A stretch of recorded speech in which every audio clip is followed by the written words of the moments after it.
Hey, it's Tom. Welcome back for part 2 of our conversation with Ed Shrager, a charity culture catalyst from London. In this episode, we pick up right where we left off, talking about artificial intelligence, also known as AI, and how it can affect civil conversations. We begin this episode by learning about an AI project Ed is doing with his aunt, Rosemary Shrager, a celebrity chef in the United Kingdom. Please remember, when recording today's podcast, we had an issue with Lamar's microphone, which we didn't discover until I began editing the recording. I cleaned it up as much as I could, and it works, but Lamar's mic still makes it sound like he is talking to us by telephone. Still, it was such an interesting, lively, fun time with Ed Shrager that we didn't want to re-record because we'd lose the spontaneity of that conversation. We apologize for the one mic's audio quality in this podcast. Thanks for your understanding. Now, on to Getting to Third Space with Lamar and Tom, and again this week with Ed Shrager.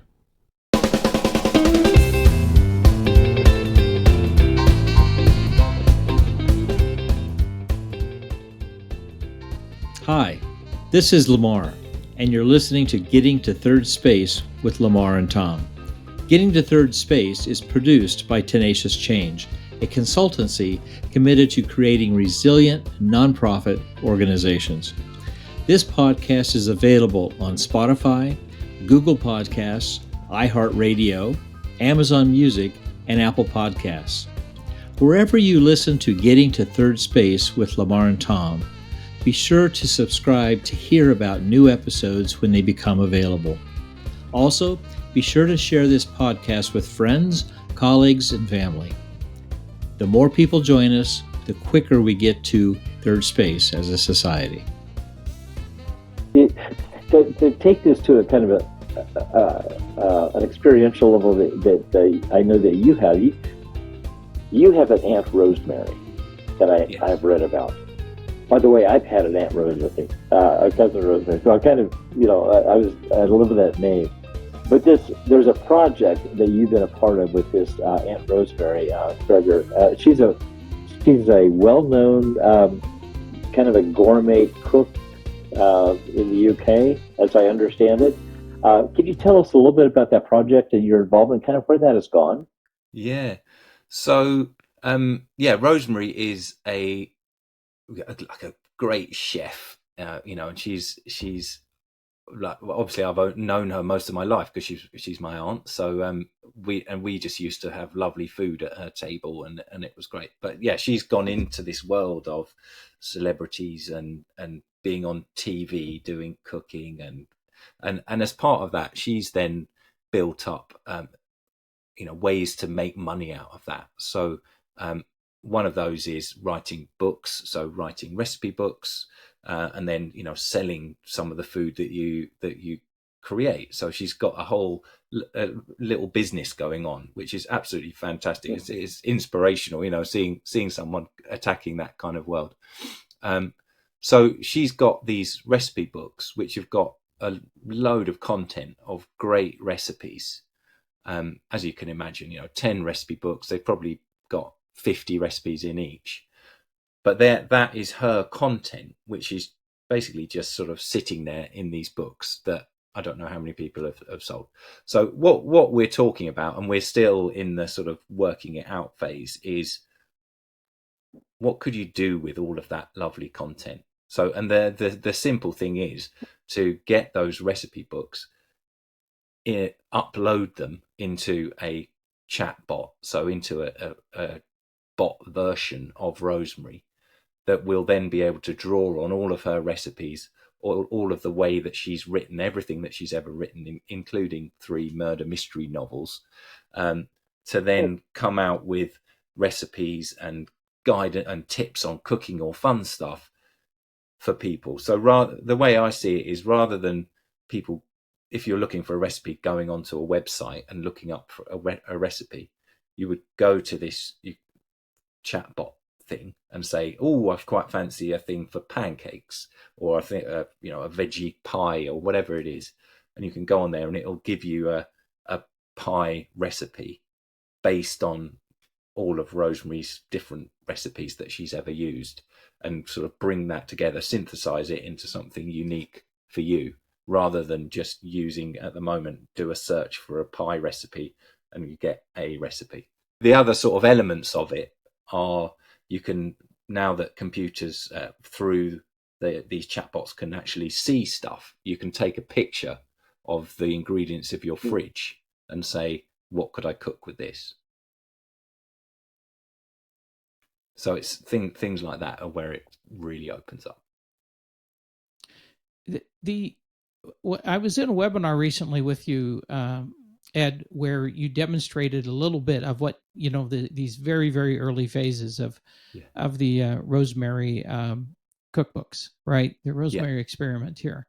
And the thing that I remember about that is that you said that you're even able, and you will be even more so in the future, to get the instructions in that to be done in Rosemary's style, so that it's almost like Rosemary speaking to them.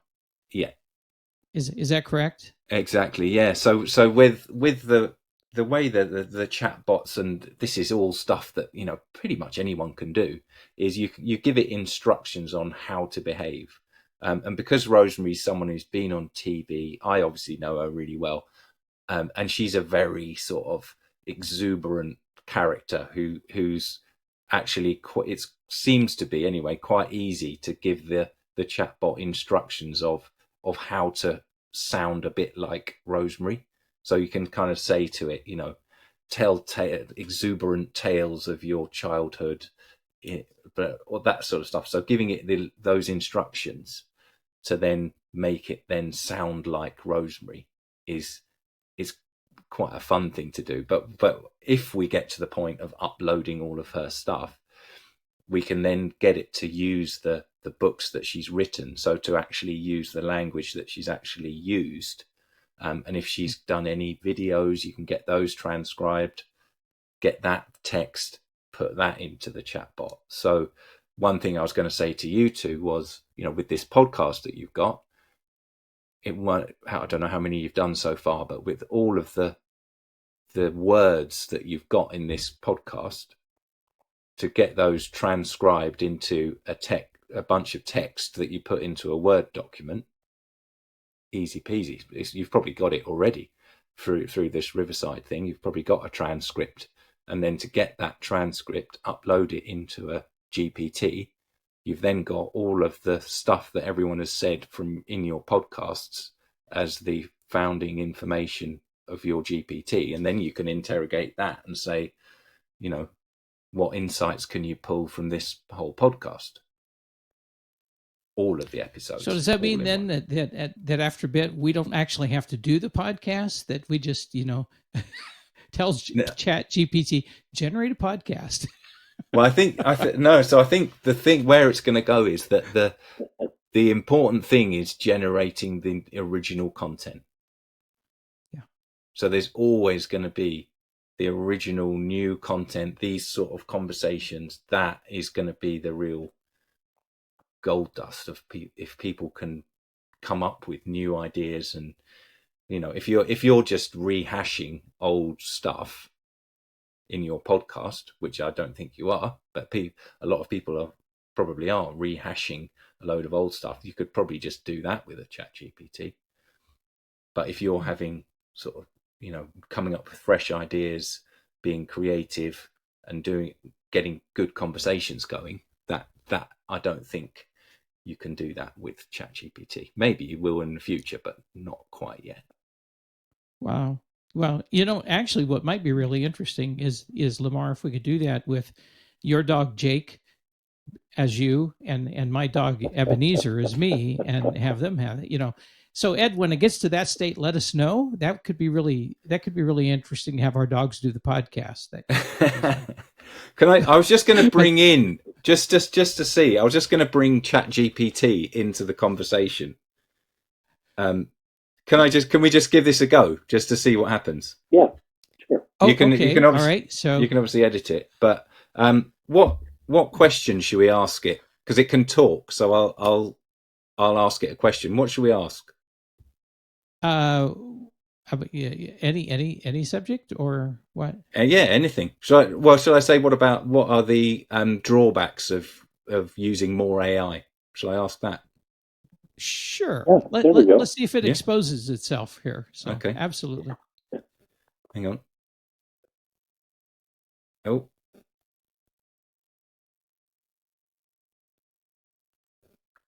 Oh, hang on. Thank you for watching, it said. I'm not watching. That's just me not being very good at getting this. You see, the autocorrect changed what you were putting into it. It's just my thumb is too big. I've got this rubbish little phone. Here we go. Hi. Can you just tell us a little bit about some of the drawbacks of using more AI at work and in life as a whole?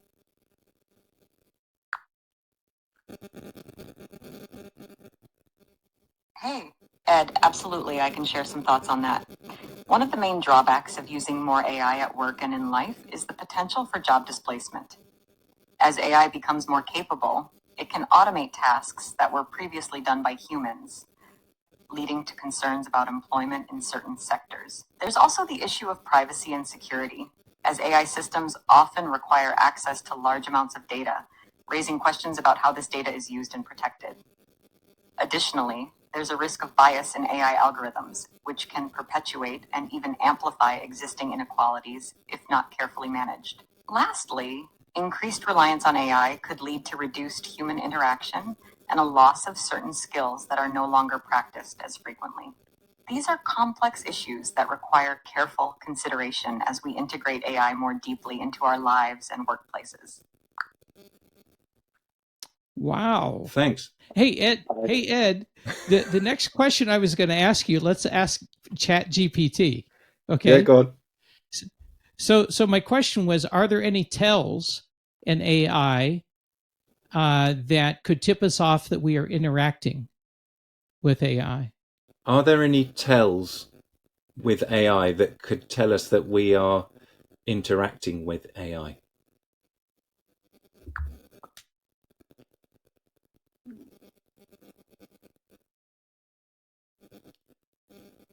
She's thinking about it. It's so scary.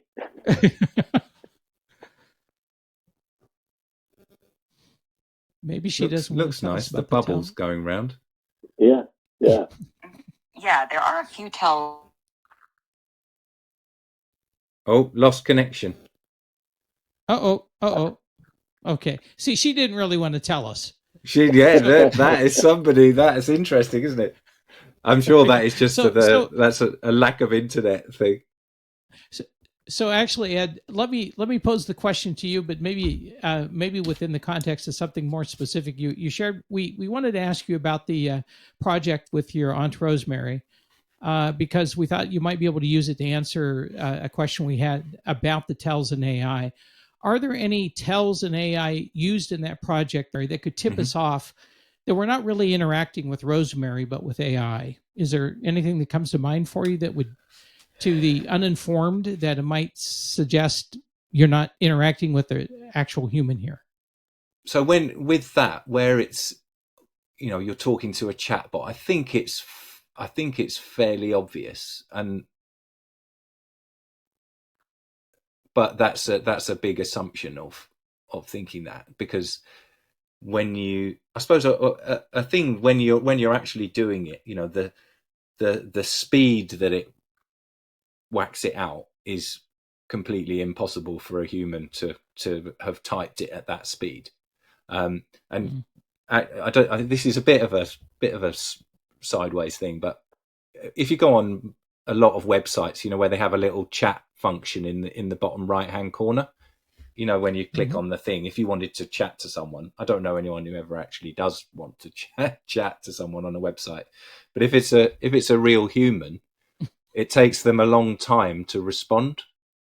Whereas if it's an AI chat bot, it will basically respond pretty much instantly, as long as you've got internet, because mine just blew up then with ChatGPT. So I think it's that, it's almost the speed of response and because it's doing it using AI, it's perfect every time. So you don't get sort of mistakes in it, anything like that. So it's almost, probably the tells are, it's almost too perfect. It's too quick. It's too perfect. That is definitely then going to have been generated by a machine rather than a person. So I think people are much more imperfect and slow. But that's good. I really hadn't thought about that. That makes a lot of sense, Ed. But so I am one of those people that actually does interact on chat, because Oh, do you? these days in the U.S. you can't get technical support anymore by just calling somebody up. You have to engage first in some form of chat. Now, the one thing that I have noticed that has been happening more and more here in the U.S. is that they are telling you right at the beginning you are interacting with an artificial intelligence chat box. Yeah. And so I know right away, if I look for that, I know right away. But before, I would say even a year ago, they didn't tell you that. So you had the impression that you were probably quite likely interacting with a human initially. And so, but the speed, you're right. They, when it's a human, they may come on and say, "Hey, I'm helping somebody else right now. I'll be with you in just a second." Otherwise, if it's AI, it's going to be really, you can hardly get the words out before they respond to you. Yeah. And I suspect that'll be a thing with AI where they almost slow it down so that it appears more human. And that the thing where you're actually speaking to it, like that ChatGPT and those ones where you speak, that's more. It sounds very human. The way that they've got it so it pauses and changes the tone and the pitch, takes the breath, all of that stuff it's phenomenal the way they've got it actually talking like that. So I suppose that makes it more difficult to tell. Well, we've talked about the tells. We've talked about making sure that we're good consumers of the information, and I guess one of the questions I would have for you is kind of on the line of where do you suggest, if we gotta get back to having civil conversations, where do you suggest we go if we want to get good information? So we're getting information, we're assessing it, we're using our critical thinking, but where do we go to try to find kind of the original concepts or ideas, or be able to kind of test what we're hearing and seeing in information that may be AI generated at some level? How would you process that? Where would you kind of go to kind of test out the data? I think it's a really good question, and I think I'm definitely in early days of that. There's a sort of thing going on where you can get a badge which is something like "not by AI," something like that. So people are starting to badge their content. So, and I know Tom's a very keen, we write all this ourselves type person, whereas I'm very much use AI to sort of help me do it, sort of thing. So I wouldn't be able to put a "not by AI" badge on mine, but Tom would be able to put it on his. So I think there's going to be more of that kind of thing, whether it gets to actually being a sort of ISO standard or a information governance type standard. I don't know if it will get to that. Maybe it will. That you actually have to put some kind of reference on it to say that. I think what I do, thinking about information and what's right and what's valid and all of that, I think is then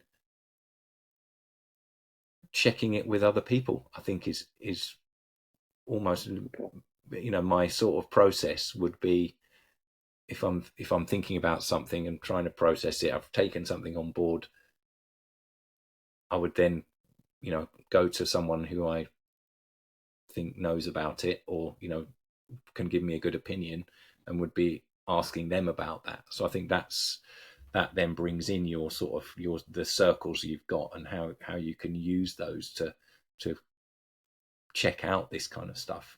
Have you seen that thing that was written by that person over there? What do you think about that? I think it sounds quite basic, but I think that's the kind of thing I would go. And when it comes to news, the way I digest news is try to be open to get lots of different sources of news. So the BBC is a big one over here, but having the different news, like trying to get different viewpoints from lots of different angles, is something I really try to be open to like look in places where I wouldn't necessarily think that would be the sort of opinions that I'd be looking for. I try and go there to actually hear them. You have talked throughout this podcast about the importance of connecting, and looking outside yourself. I mean, with the Prawn King app, being able to just interact with other people. You talked about the circles of friendships and kind of how that kind of goes from a circle of 5, 10, 15. And I think that, I guess I feel very fortunate in that I've got this coffee group, or I've got people that I meet with. I get outside of myself, and sometimes I think we don't get outside of ourselves, and so we're consuming information without doing what you exactly said, testing it with other people, getting other people's perspective, which is so important, I think, in this world. And maybe we need to remind people that is a really good way to just think through and test the information we're hearing and getting. Yeah. It's the old echo chamber thing. If you're shouting into your own echo chamber, you hear back all of the things that you're saying. I got to tell you, though, my coffee group, sometimes we're talking about tractors and cutting down trees, that kind of thing as well. Nothing so grandiose as, what was the last political statement that was made? And there are 4 questions that we typically ask guests. Lamar, before you do that. Oh, I'm sorry. Go back. Yeah. Now I'm worried after hearing Ed respond to your question. I just need to say, Ed, are we talking to you, or are we talking to a virtual image of you? Is this AI Ed, or is this real Ed? I need to know. I don't know. I was just thinking of Blade Runner. Do you remember that film? Yep. I can't remember the tests, but it's sort of, how would you feel if you saw a cat get run over by a tractor or something like that? Then if your eyeball goes big because you didn't, I don't know. but it is real me. Look.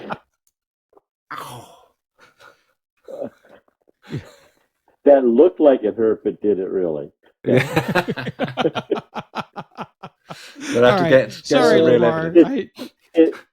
I didn't mean to derail you there. I just had to ask. No, I got to tell you, Ed, it's scary sometimes for how Tom and I's mind work, and we go different directions sometimes. That's what's kept us friends for all these years, I guess. Yeah. Well, back to my original question. We do ask guests about 4 different questions, and again, this podcast is about the importance of having good conversations, civil conversations, as a way to move forward and process information and be able to build relationships and talk about difficult things. And so it's important to us that we kind of make sure we're staying on that track. So, in your opinion, Ed, what makes one conversation civil and maybe other conversations not civil? How would you distinguish between civility and conversation? So I wrote these down just to make sure I'm saying what I thought about earlier, and also I think it relates to that thinking fast and slow thing. I think when we're in fast mode, that's not usually a civil conversation. When we're in slow thinking mode, that's more likely. And for me, the things that are is the old listening to understand before being understood is a really key part of that. So it's actually listening to what the person is actually saying, rather than waiting for them to finish talking so you can then make your point. I think that's really key. And being sort of aware of all the judgments that we're all making all of the time, so that the judgments we make based on those that fast thinking thing, that all those assumptions are going off in our mind about whatever it is, we're making all of that, and being aware of that is really key. And having that, as I was thinking about this earlier, it's not just the words that we say, but it's the tone and the whole body language. So that whole triangle of the civility of the conversation is more than just the words. It's the way that you actually connect with people through the tone and the body language and the whole lot of it, rather than just the words. So I think that's quite key. So I suppose not a non-civil conversation is the opposite of all of that. But then the couple of things I've got is, when you're stuck on your own idea. So if you think basically you're trying to sell your thing to someone, whatever it is, which links to the ownership thing again, I think.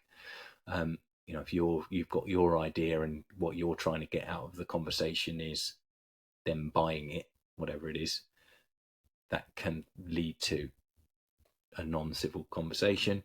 And then the one which I think comes across in charities, and maybe it's more of a British sort of thing, is the old passive-aggressive sort of stance, which wouldn't necessarily lead to like an openly obvious non-civil conversation, because it's all very nice, but it's not a civil conversation in what I would understand it to be. Yeah, Ed, you're again going back to this idea of the thinking slowly. How you just framed it there made me think of the work of Edgar Schein, who is in the U.S. is very prominent in the world of organizational development. He passed away a couple of years ago, but he advocated for what he called suspension in conversations and in dialogue with people. That sometimes you have to suspend, which means just to kind of stop, listen. If you're in with a group of people, rather than you respond to the speaker, you wait and you see if anybody else responds to the speaker, because they may be experiencing something very similar. His concept of suspension has to do not only with just slowing your thinking, but also checking to see how is that impacting me emotionally in this moment. And you can only really do that if you just kind of stop and you suspend for a bit. So our second question that we ask people is, everyone is, without using names or other identifying information, of course, can you tell us about a difficult conversation you had with someone, but you were able to maintain civility? It's an interesting one, good one to reflect back on, and some it's quite hard to do it without thinking about who it is, or saying who it is, but give it a go. And I watched a little bit of your last show with Seth Kaplan, and his one of his, I think, was about with his children. Yes. And similar for me, I've got 2 teenage daughters, so we have quite a few conversations which get into, they're not particularly difficult, but they could get a little bit uncivil. But with that, I feel like, because I'm they're teenagers and I'm the adult, that feels like it's my responsibility to make that into a civil conversation. rather than sort of lose it.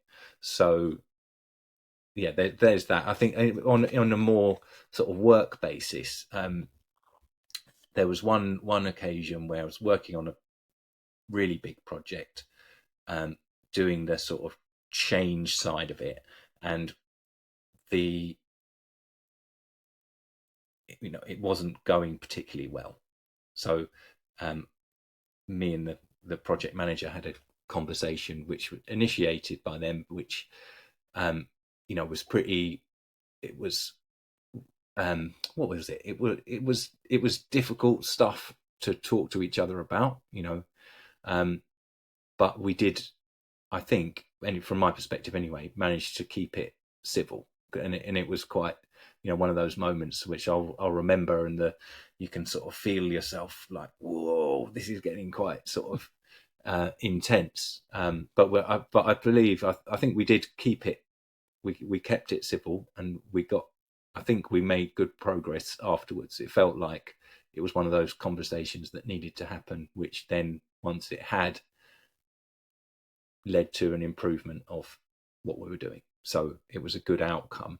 And I think part of that for me was it kind of came out of the blue. So it wasn't something where we sort of agreed that we needed to have a conversation and then planned it in for 2 weeks and then spent 2 weeks thinking about it and, going, oh my God, what's this going to be? And then ballooning it. It just kind of happened, and we had it, which I think was probably a good thing. So I think that's a lesson from that is, if you think you need to have it, then just have it rather than plan for it in 2 weeks, because then it's likely you'll overthink it. Or that would definitely apply with me anyway.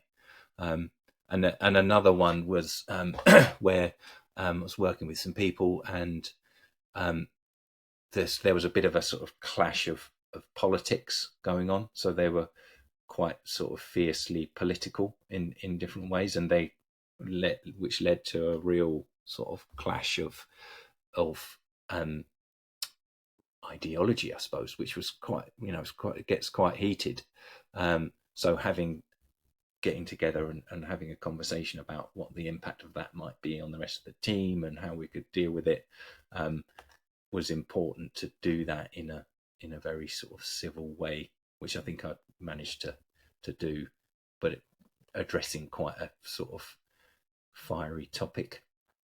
Your comment about planning, being intentional about conversations is something we have talked a lot about. And planning, yes, but if, like you had mentioned, if you put it out too far ahead, you almost plan to the point of setting up a side versus having a conversation, trying to come up with an outcome together. And I like what you said as being intentional, but yet not putting it out so far that you're preparing and over thinking kind of what you want to talk about and process. Yeah. Something that's probably obvious to a lot of us has been talked about here on this podcast, has been talked about widely, and that is that it appears that democracy around the globe is maybe in a fragile state and maybe even in danger. Something we're definitely concerned about, and part of what has driven us to have these conversations here. What do you think the role of civil conversations play in maintaining democracy? I mean, I think it's absolutely the fundamental cornerstone of the whole thing, and I think it's the sort of the bit that goes towards creating that space for the civil conversation. I think that we can, because we get sort of drawn apart, you get the them and us sort of thing, whether it's in a work scenario or at home or wherever you are, you sort of get into that them and us because you don't know those people. So getting into a good conversation with people you don't know feels really it's hard. So getting that point to actually just connecting with people and building that little bit of common ground to then get to that third space and have that conversation is really key. There's a lyric from a song, and I've probably got it completely wrong, but it goes around my head sometimes when which is I think it's the Doors. I don't know if you know about the Doors. They were a band from a UK band from the 70s or 60s or something, even like that. And there's a line in it which says, people are strange. It's called People Are Strange. So it's like, people are strange when you're a stranger. People look ugly when you're alone. So it's that which really, I think, is a really powerful way of describing, if you don't know people, you think, oh, they're too different, they're completely different to me. I can't have a conversation with them. So therefore, that's you're never going to get democracy from that. So getting those opportunities for people to connect and talk to each other, absolutely fundamental. So the final question we have for you, Ed, is this: do you have any questions for us? Well, I do, and obviously, I couldn't do it without asking AI to help me create some questions. So I did. I did. Wait, we don't have a lot of questions here, do we? No. I've only boiled it down to one. But oh, okay, all right. And I used it just to bounce some ideas and just sort of throw some stuff out. But it took me down the track of okay. asking you. It's quite a nice. I think this is quite a nice question, and it's related to. Okay. Obviously, we're talking about my aunt Rosemary and all of that, so it's food related. Oh, okay, all right. So my question for you is: what meal would you cook to help create a third space for a civil conversation? Oh, wow. What meal would you cook to help create? All right, so I'll let Lamar think about this a little bit. I would have a party in which a group came together to make pizza and share the pizza.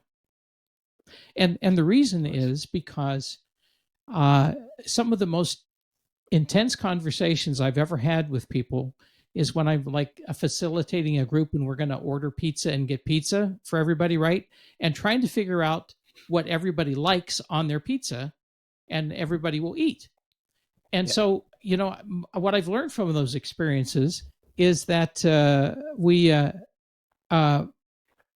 pizza making and pizza eating pizza making can be a catalyst for conversation and for in a very simple and easy way of drawing people's true natures out, and and in those conversations, which then allow you to come together as you're eating the pizza and have more conversation, perhaps a little bit more directed.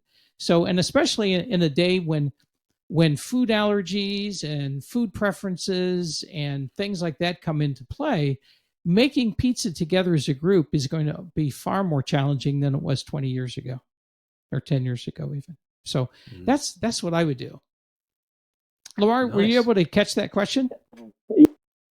Okay, so the other day we invited a couple over for a chance to. We haven't met together for probably 2-3 years, so we invited them over, and we did not make a meal. We made a spread of finger foods, vegetables, fruit, chips, that kind of thing, and the intent was so that we could focus on our conversation and just getting back together again rather than all this preparation ahead of time, which sometimes puts us off from actually having the event in the first place because, like, man, there's so much work involved. And so we just did finger foods and we had a great time. So that's what I would do. I would do finger foods and coffee or whatever beverage is suitable for the moment. And and create a relaxing atmosphere where everyone is free to there's no focus on what's going on at the stove or in the kitchen, but it's around the table. That's where I think it's most important, is around the table.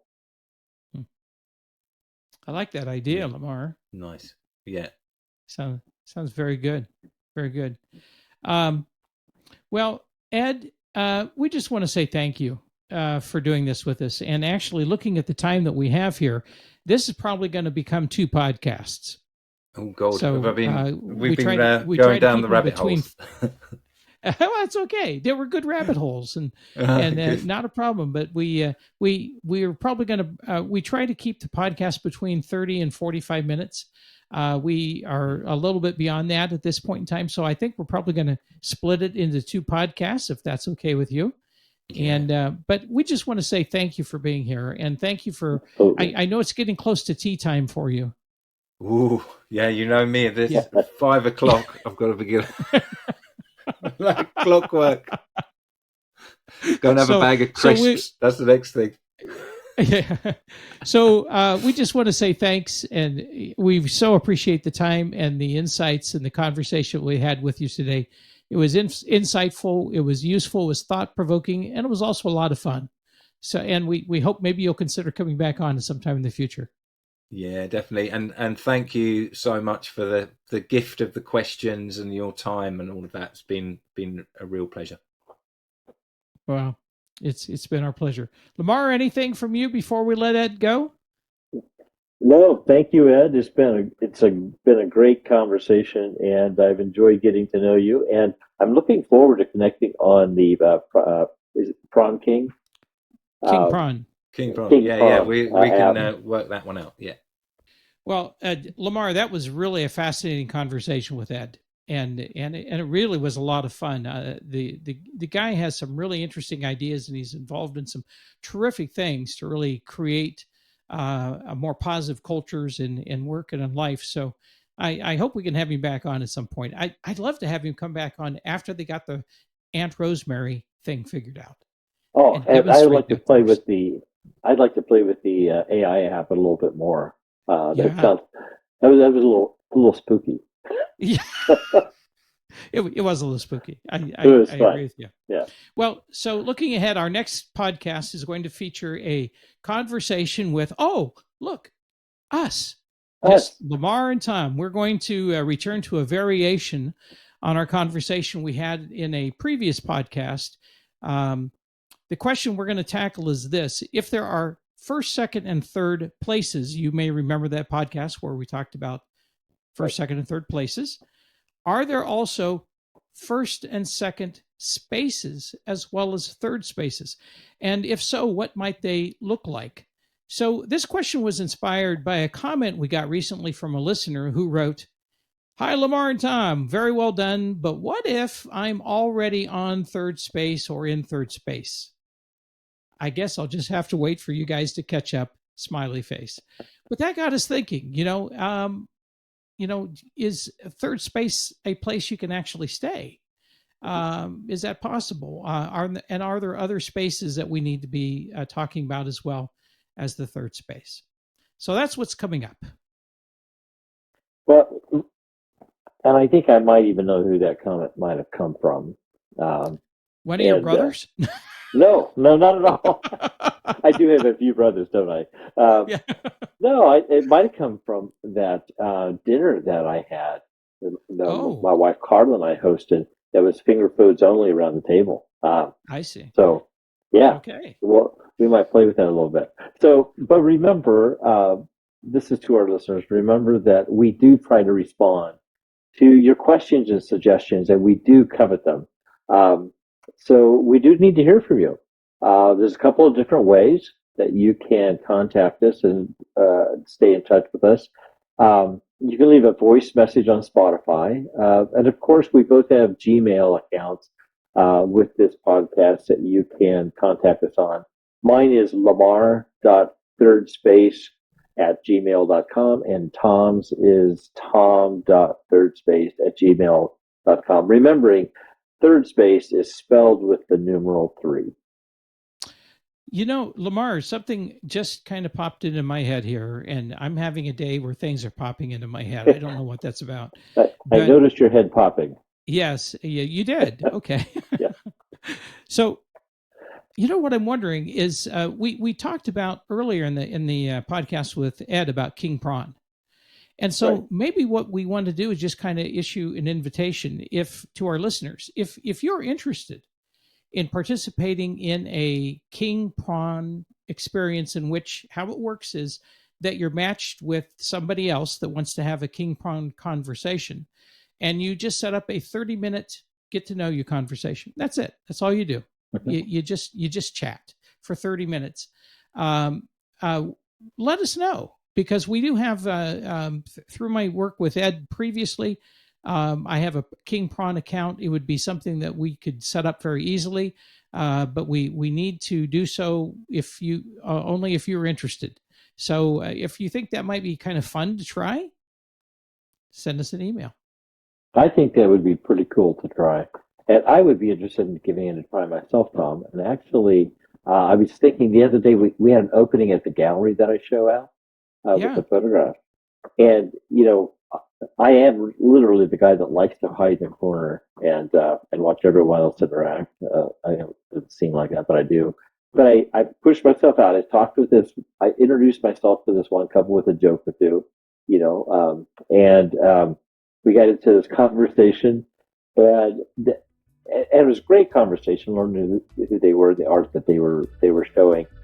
But yesterday, I went and put some new art up in the gallery, and the director said, "Hey, that person that you talked to, they were so excited to be able to connect with someone from here at the gallery." They're like, "Okay, it's not all about me, right?" And that's what it is in these conversations. It's not all about you. It's about the relationship in the conversation. So I would hope people are interested in signing up on the King Prawn. Yeah, me too. And speaking of bad jokes, radio Lamar. Radio. Now we're going to have to explain that someday. No, right? let's not wait till the next podcast. I don't even remember the joke that goes with that.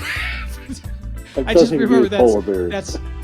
that is two polar bears, and that's the punchline is radio, and I never did quite Radio. get it. But I would laugh my head off every time I heard the darn thing. So. All right, man. Okay. Radio. Tom here. Thank you for listening to Getting to Third Space with Lamar and Tom.